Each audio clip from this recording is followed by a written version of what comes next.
Hi everyone, hope you're all doing well. As some of you may know, I'm officially a college graduate, and as of last Tuesday, I am also done with my internship as well. So this is my first week of my month-long break, and I wanted to use this time to really think about my life and where I'm going next, and I've just been really caught up with making the right decision. I have a marketing degree, and I never envisioned myself being a businesswoman and working 40 hours a week at a large corporation. And so I wanted to talk to you about how I got to this point in my life and where I think it's going to take me. Because I've been searching for these answers for so long, and I feel like they've finally come to me. And I've been reading a lot about Myers-Briggs and functions and Enneagram and my type, and I've just been sort of wishing that I could just read one more Enneagram article or one more book and just kind of have an aha moment from that content in hopes that it will help me figure out the right decision in my life. What I haven't really done is taken a step back and analyze past experiences and how those experiences have shaped who I am today and the person that I'm becoming.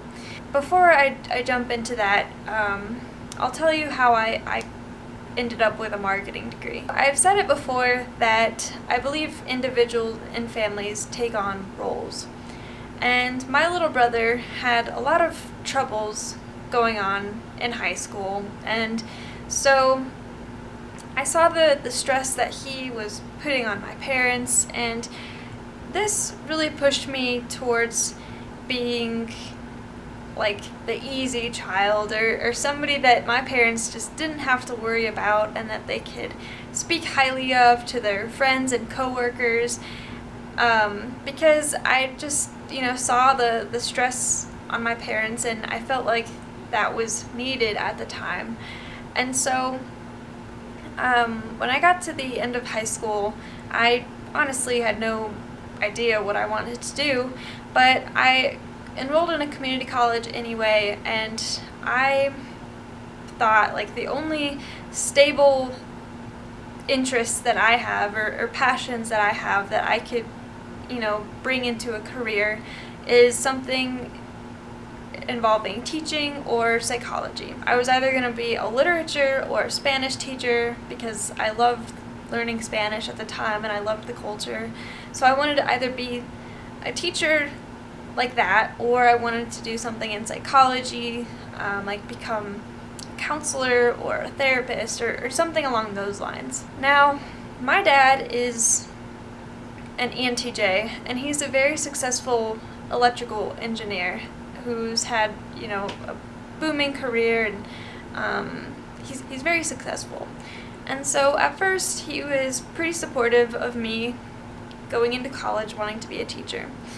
And then as time wore on, he was trying to give me some fatherly advice and guidance, and telling me that being a teacher, not only will I not make very much money, but it would just limit my opportunities, and same for psychology.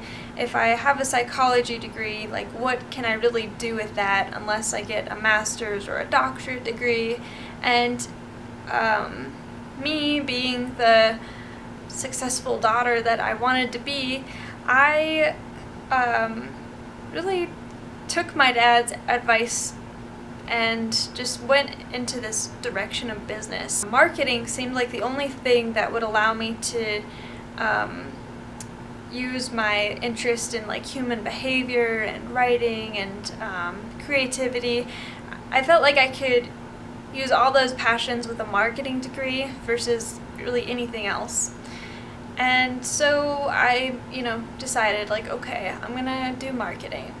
As time wore on, as I, took all these college classes in business, I just was constantly reminded of how much I didn't like any of these subjects and how, not passionate I was about what I was going into, and it made me harbor a lot of resentment towards my dad,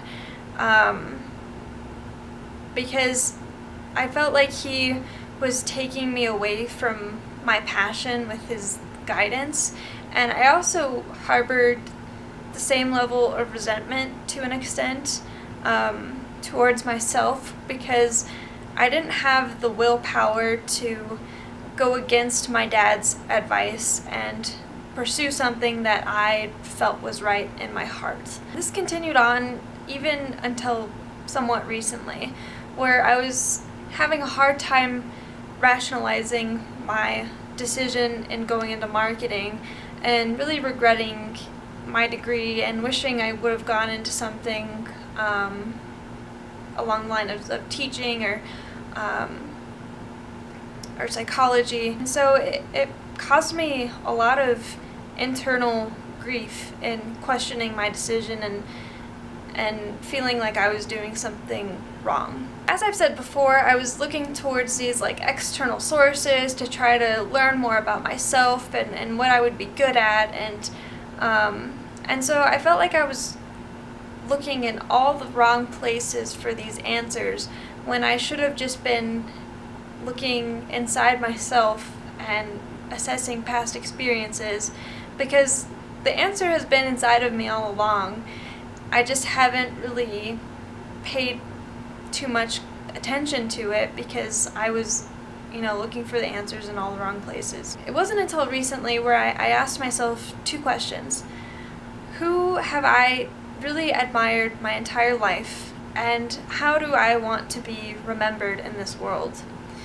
Growing up, I never really had an adult influence or mentor besides my parents, and I felt like that was something that I was really missing, because I lived in Georgia and all my family members lived here in Colorado, and I never had any sort of godparent or family friend that I could really speak to on a regular basis and ask for guidance. To fill this void I felt like I had inside of me, I turned to my teachers to fill that gap in my life. I've just always been really fond of being around teachers and the idea of being the facilitator in the classroom and writing my own tests, and there was just something about it that just really was intriguing to me. Of all the teachers that I've had in my life, there have only been a handful of them